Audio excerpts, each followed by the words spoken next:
Jet tempur siluman dan pesawat pembom Amerika terbang di langit Jawa. Mau apa?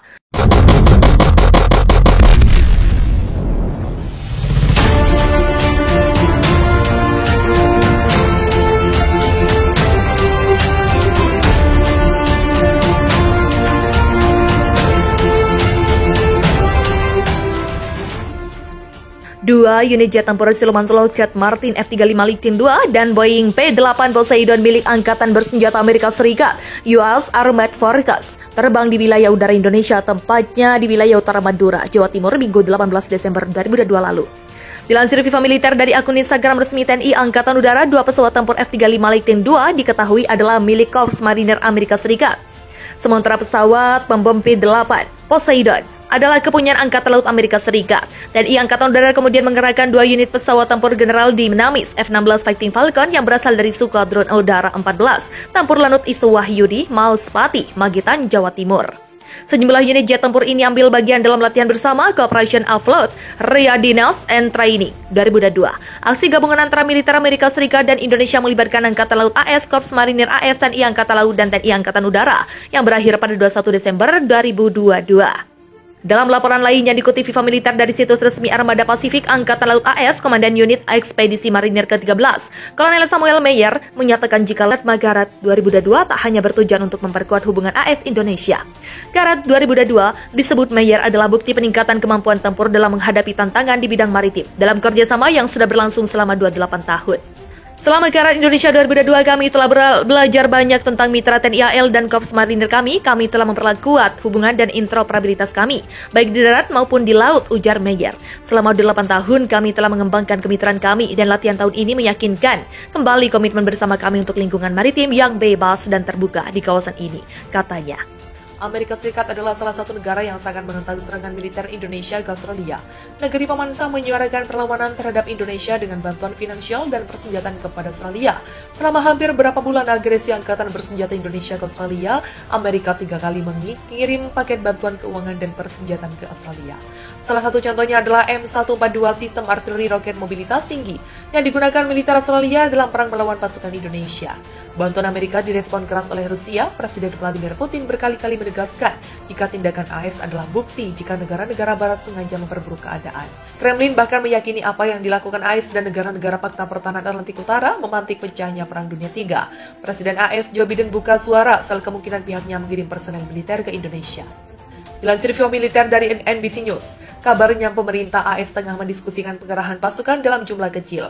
Mengejutkan, Biden membantah jika Amerika akan mengirim pasukannya ke Indonesia.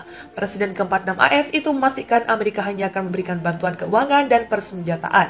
Tidak, kami mengirimkan materi seperti yang kami miliki, sejumlah miliaran dolar, ucap Biden saat menghadapi acara amal Tots dikutip Viva Militer dari Daily Mail. Selama perang berlangsung, Amerika total menghabiskan dana sebesar $67,3 miliar atau setara dengan 1.054,6 triliun untuk membantu perlawanan Angkatan Bersenjata Australia terhadap pasukan Indonesia. TNI Angkatan Udara kemudian mengerahkan dua unit pesawat tempur General Dinamis F-16 Fighting Falcon yang berasal dari Skuadron Udara 14, Tempur Lanut Isu Wahyudi, Mauspati, Magetan, Jawa Timur. Sejumlah unit jet tempur ini ambil bagian dalam latihan bersama Cooperation Afloat Readiness and Training 2022. Aksi gabungan antara militer Amerika Serikat dan Indonesia melibatkan Angkatan Laut AS, Korps Marinir AS, TNI Angkatan Laut, dan TNI Angkatan Udara yang berakhir pada 21 Desember 2022. Dalam laporan lain yang diikuti Viva Militer dari situs resmi Armada Pasifik Angkatan Laut AS, Komandan Unit Ekspedisi Marinir ke-13, Kolonel Samuel Meyer, menyatakan jika Latma Garat 2022 tak hanya bertujuan untuk memperkuat hubungan AS Indonesia. Garat 2022 disebut Meyer adalah bukti peningkatan kemampuan tempur dalam menghadapi tantangan di bidang maritim dalam kerjasama yang sudah berlangsung selama 28 tahun.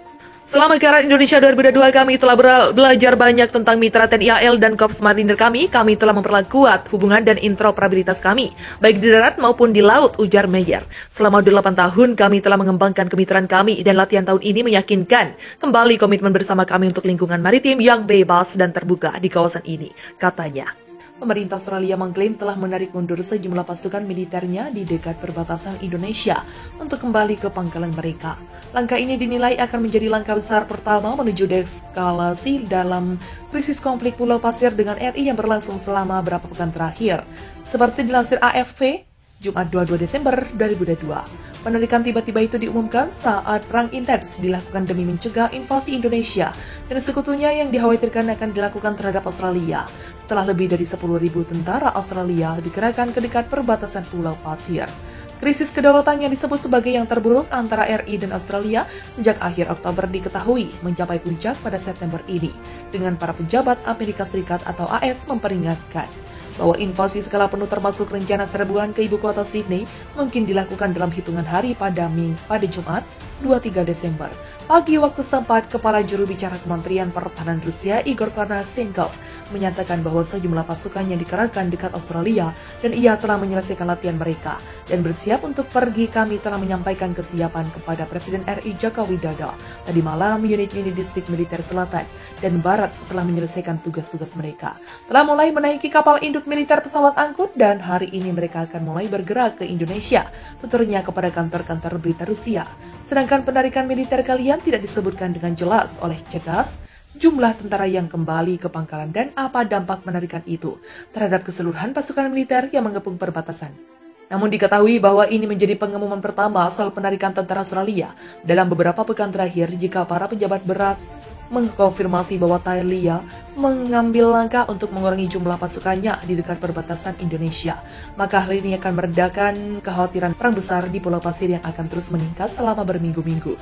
Sementara itu diketahui bahwa komentar terbaru dari Menteri Luar Negeri atau Menlu dan Menteri Pertahanan atau Menhan Rusia pada Senin 14 Februari waktu setempat setelah menawarkan sejumlah harapan untuk deeskalasi kepada Australia, namun tidak direspon dengan baik oleh PM Anthony Albanese. Sedangkan Amerika Serikat atau AS terus mempertahankan kebijakannya yang keras terhadap Indonesia dan ingin Eropa mengikutinya, namun blok tersebut tidak mampu melakukan hal yang pertama. Pemerintah AS secara khusus berfokus pada Indonesia.